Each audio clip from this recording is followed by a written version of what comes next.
Bom dia, você ouvinte que está presente em mais uma edição semanal do nosso podcast Audire Podcast. O nosso clube do livro em forma de podcast para você ouvir. Hoje estamos aqui com as ilustres presenças. Bom dia, pessoal, eu sou a Alice. Opa, eu sou o Léo. E aí, gente, eu sou a Nanda. E eu, Caterina. E viemos falar aqui com vocês sobre um clássico da literatura brasileira. E nossa resenha tem spoilers, é bom avisar. Deixar isso bem Memórias claro. Póstumas de Brás Cubas. Um livro de Machado de Assis. Um dos grandiosos nomes do nosso país literário.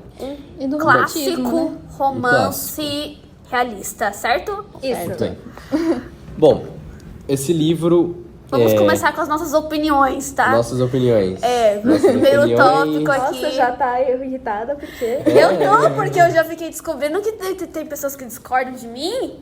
E aí, leitor, ouvinte, seja lá quem você for, eu quero que você aprenda e desfrute dessas opiniões. E de preferência concorde comigo, tá? Vou deixar isso bem claro. Doutrina. Eu não gostei do livro, pra ser bem sincero. Ele tá mentindo. Eu tive algumas experiências de ler esse livro e dormir, porque tava entediante, e eu não estou brincando. Tipo, são poucas e poucas partes que realmente me entreteram, talvez por eu não gostar do gênero tão realista. Eu gosto de realismo, mas não tanto, a ponto de me fazer dormir de tão complexo e tão chato que foi pra mim. A Catarina tá quase pulando seu pescoço. De uma marruá. Vai, Alice, diga para nós. Antes que eu não pulando meu pescoço também. abrir mesmo. Bom, sobre a obra, eu achei ela confusa, muito confusa. Talvez porque eu não esteja acostumada, talvez não. Eu não sou acostumada com esse tipo de livro, mas talvez pode ser que eu mude minha opinião quando eu achar melhor eu ler isso. Mas, por enquanto, é algo muito confuso, muito complexo, que não entra muito na minha cabeça. Então, pra garantir que nosso público também não vai ficar extremamente confuso com esse livro, é bom a gente fazer um resumão sobre Antes ele. disso, tá? Só deixa eu me defender aqui, vocês permitem eu me defender? Tá bom, vai lá. Obrigada. Ó. Cara, eu entendo que depois da página 100 possa ficar um pouquinho atormentado das ideias e da cabeça, porque tem uma filosofia ali que ele faz junto com o Quincas Borba, que a gente já vai explicar pra vocês, que dói um pouco a cabeça. Mas é muito crítico.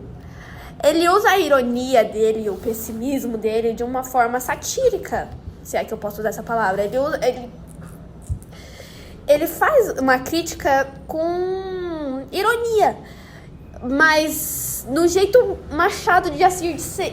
Tá, mas isso a gente vai Tem que aprofundar ler. mais tarde, pode ficar tranquilo. Agora o resumão. Não, calma, deixa eu falar que é bom. Deixa eu pelo menos ler uma frase. Deixa a frase pra depois. Não, deixa deixa pra depois. Não, vou ler uma frase. Calma.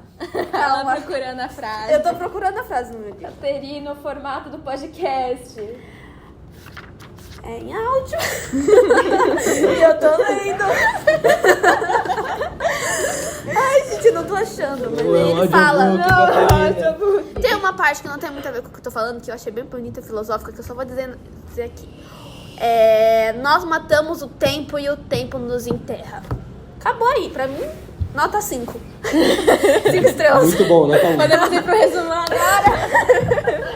Podemos ir pro resumão ou você vai Bora. começar mais discurso? Tá, tudo bem. Posso falar até a página 100? Porque eu gostei até a página 100 Deixa eu especificamente. pra depois. Tá, fala. Nossa, vocês me odeiam. Depois eu sou Você tá doutrinadora. muito animada com esse livro. Depois eu sou doutrinadora. Vai. Tá bom.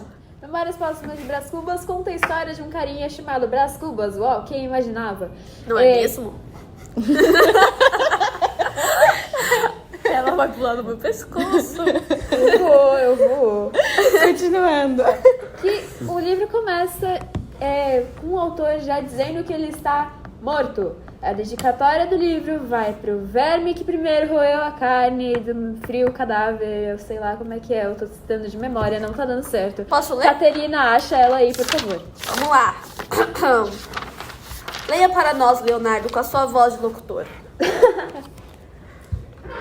Dedicado ao verme que primeiro roeu as frias carnes do meu cadáver. Dedico como saudosa lembrança estas memórias póstumas. Foda, esse cara é foda. Bom. Ele dedica o livro pra um verme, porque o cara já morreu e ele tá contando a história da vida dele. Só que ele começa pelo enterro dele, né? Ele conta um pouquinho aí de umas coisas que ele vê, o delírio dele que ele teve quando ele estava no leito de morte dele. Ele conta sobre algumas coisas que ele tentou fazer em vida, mas depois ele vai pro enterro de um total incrível de 11 pessoas. Dá pra ver que o cara era bem adorável, né? O pessoal gostava muito dele. Exatamente. É que ele só não fez nada na vida, mas essa é a Nada. crítica. Continua. Ele tentou fazer de tudo. Desde pequeno, ele conta a história dele inteira. Ele era muito Sapeca. sapeca quando ele era pequeno. Ele era um menino diabo, digamos assim. Bota aí, Ele diabo fazia muita coisa errada. Quando ele cresceu, ele se meteu com uma menina muito bonita que amava ele. E a Marcela. Marcela. A famigerada Marcela. A Aquela... Marcela, ela amou ele por infame 11 meses e 15 contos de réis. Ela era assim. Ela extorquia o dinheiro dele, né? A Lava Jato tava procurando a Marcela. Mulheres da noite, vamos dizer assim, pra não era falar. o trabalho dela. Era isso o aí. trabalho. A menina virou mais uma joia do que uma mulher. Só pra... Porque Exatamente. tanto que ele investiu nela. Com vários presentinhos. Aí o pai dele mandou o menino parar de gastar dinheiro com prostituta e estudar na Europa. Ele foi. Ele foi. Quase se matando no navio, mas foi. Daí depois ele teve que voltar porque a mãe dele estava à beira da morte praticamente. E aí nisso ele conheceu a filha de um casal que ele dedurou se pegando quando ele era pequeno. Uma Eita. garotinha chamada Eugênia, Isso. que era muito bonito, mas ela era coxa. Aí tem ali o questionamento dela ser por que bonita, se coxa, porque coxa, se bonita. E aí... Entendedores entenderão, né? Eu não entendi. Não, o questionamento dele é porque ela é bonita, mas ela não... Assim, ele acha que ela não presta exatamente por isso. Brás Cubas, de coração frio, deu um beijinho nela e caiu fora. Coitada da menina. Pois é. Passou um tempo, ele conheceu uma outra moça que ele se apaixonou, que era filha de um político extremamente influente, chamada Virgília. Ele estava ali a ponto de se casar com ela, porque também o pai dele queria que ele fosse ali um político, coisa assim. E ele... era o jeito dele de se entrar no meio, né? Casando com a filha de um político influente. Mas nisso entra um outro cara que vira meio amigo dele ali. O Lobo Neves. E casa com ela primeiro.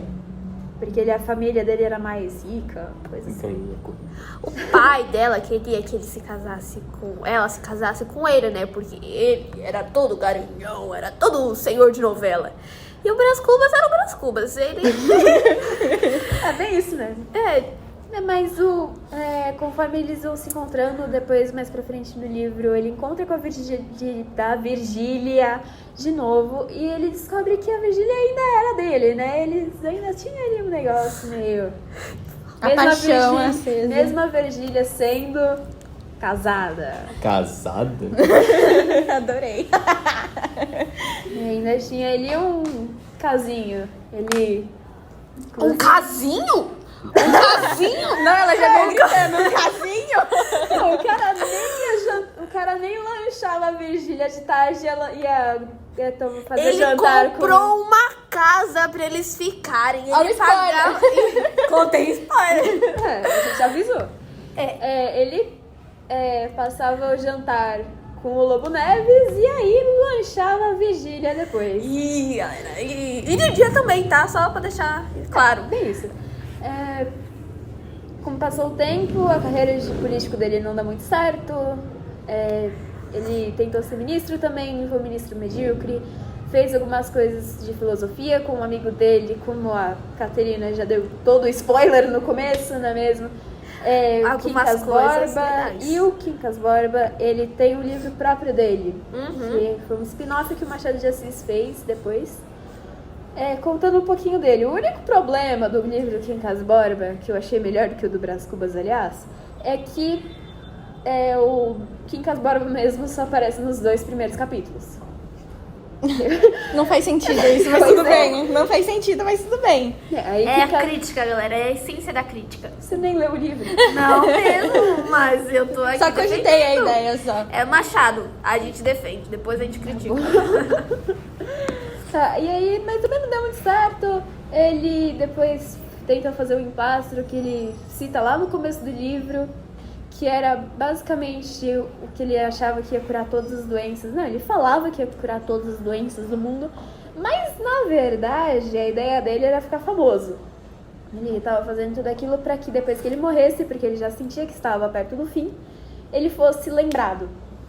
O nome dele fosse dito conforme as pessoas lembrassem o emprasto do Brás Cubas. Mas é isso aí, não deu certo também. Aí ele morreu e decidiu escrever um livro melhor. É esse cujo a gente tá E lendo. ele diz, bem no final do livro, que apesar de tudo que ele ter feito ter sido um fracasso, Posso ler aqui pra vocês? Que eu grifei. se você achar... É a última página. Ah, ok. Vamos lá. Alguém quer ler? Não. Esse último capítulo é todo de negativas. Não alcancei a celebridade do emplasto, não fui ministro, não fui califa, não conheci o casamento. Verdade é que, ao lado dessas faltas, coube minha boa fortuna de não comprar o pão com o suor do meu rosto. Então Mas ele não teve que padeci trabalhar. da morte de Dona... aqui a gente já entra na morte de umas pessoas. Aliás, ele mata as pessoas com muita facilidade. Coisa de Machado. Aqui. Achei-me com um pequeno saldo, que é a derradeira negativa desse capítulo de negativas. Não tive filhos. Não transmiti a nenhuma criatura o legado de nossa miséria. Então ele termina o livro, essa última frase do livro, falando o quanto o legado dele fica sobre ele não ter tido nenhum filho para viver nessa sociedade Pra ter essa experiência terrível. corrupta, essa Corrupta, sociedade fome, horrorosa miséria. que a gente tem. Se naquela época já era ruim, imagina. Hoje, não mudou muita coisa, É. né? Mudou Ele- bastante coisa pra não mudar nada. sabe? Exatamente. Ele usa a filosofia junto com o Quincas Borba, que eles criaram juntos, aquela humanitismo, se eu não me engano é assim que se fala, pra dizer de um meio irônico, meio simples e singelo, que dá isso, a profundidade das coisas.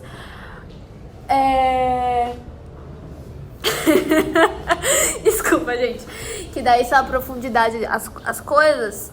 A filosofia que ele faz junto com um amigo dele, que ele retrata no livro, que é aquela parte que eu citei pra vocês que me deu dor de cabeça, porque assim, você tem que entender, você tem que ler, você não entende, mas você tem que entender que aquilo é proposital, entendeu? Tem bastante nesse livro de é um ótimo exemplo de o jeito que o Machado de Assis escreve. Ele é o mestre do capítulo curto, da frase curta. Tem capítulos ali que duram apenas uma linha. Tem alguns capítulos, assim, tem páginas inteiras, são assim, 2, 3 capítulos na mesma página. E isso, pelo menos pra mim, é alguma coisa que deixa a coisa um pouquinho mais sofrida. Porque assim, você olha pra aquilo e você pensa, nossa, eu li 5 capítulos hoje, você leu 2 páginas, meu amor. Aí eu acho que isso acaba ficando um pouco cansativo, também porque é uma coisa que a gente não vê todo dia. Você acaba o livro, você tem o quê? 150 páginas, acho que um pouquinho mais. E você já tá no capítulo 200, sabe? Eu acho que isso faz um pouquinho de diferença também. E também tem a linguagem dele, né? A Alice trouxe isso pra gente.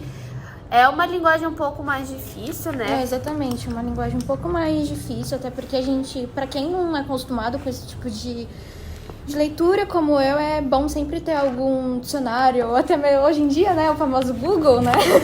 Sim. Pra poder, porque realmente tem algumas falas, porque, como se disse, ele tava naquela fase de adaptação, de mudar as palavras e tudo mais, assim, então foi algo muito complicado, assim, pra mim, mas pode ser que futuramente eu pegue esse livro de novo, eu olhe assim pra ele e falo, não, vamos dar mais uma chance.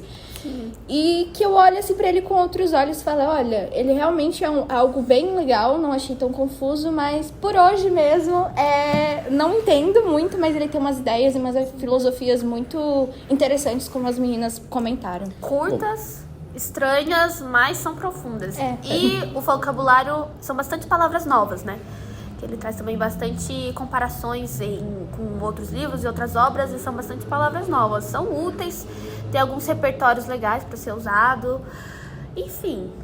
Bom, nesse caso, talvez daqui 10 anos eu comece a gostar do livro, ou não, também. Talvez a Caterina também comece a não gostar do livro. Pode ser. Mas mesmo eu não tendo achado me entretido como eu deveria, como eu acho que eu deveria num livro, eu ainda consigo entender o porquê disso tudo, dele ser o considerado o maior literário brasileiro, dele ter essa fama toda no Machado de Assis e ser o título mais famoso dele, Memórias Póstumas. Eu acho que o jeito que ele escreve, o jeito que as coisas são apresentadas para nós, principalmente aqui na escola, acabam mudando muito, fazendo nós jovens pensarmos no Machado de Assis de um jeito como assim, se ele fosse muito superestimado. Porque a gente é apresentado como se ele fosse um gênio e tudo mais. Às vezes a gente chega e não encontra tudo aquilo que os adultos falam. Foi meio que um choque de realidade pra mim, que todo mundo fala, nossa, que livro incrível, Machado de Assis. Eu li, eu achei bem entediante, nada muito atrativo pra mim. Você vai com uma expectativa muito grande. Sim. E você chega ali na hora você leva um choque, tipo, nossa, não é tudo isso que dizem. Essa expectativa é gerada direto nas aulas também. A gente estuda os outros períodos literários. No classicismo, a gente tem vários exemplos de livros, vários exemplos de autores. No romantismo, mais ainda, lá não para mais de sair exemplos de autores, de obra para você ler. Mas quando a gente estuda o realismo no Brasil, a gente praticamente só tem o Machado de Assis como representante. Daí fica esse questionamento, quanto do realismo é Machado de Assis? Será que não existe ninguém mais que faça alguma coisa nessa linha também? Aí, escolas, queremos cobranças, viu? Por queremos favor. novas interpretações, queremos novas visões. Temos alguma coisa diferente. Uma visão mais crítica, menos machadiana, talvez de outros escritores aí presentes na nossa literatura que nós não conhecemos por hora. Mesmo que sejam escritores pequenos, poucos conhecidos, às vezes Pode ter às vezes tem alguma pérola perdida. Exatamente. Sempre tem alguma alguém que coisinha. tenha sido esquecido, né? Isso. Exatamente, tem uma visão bem mais Mas crítica, por- algo bem mais interessante. Não tô dizendo que ele, nesse livro, no caso, ele não tenha coisas interessantes. Claro, tem, mas a gente quer coisas novas. Então, acho que podemos parar por aqui. Falar um Temos pouquinho nossas- sobre Machado também, a gente não disse sobre verdade, ele. Esquecemos de falar sobre ele. Bem, vamos falar bem rapidinho sobre ele. Ele nasceu no Rio de Janeiro em 1839, em 21 de julho. No Rio de Janeiro, quando ainda era o Império do Brasil. Ele morreu dia 29 de setembro de 1908, com 69 nice anos.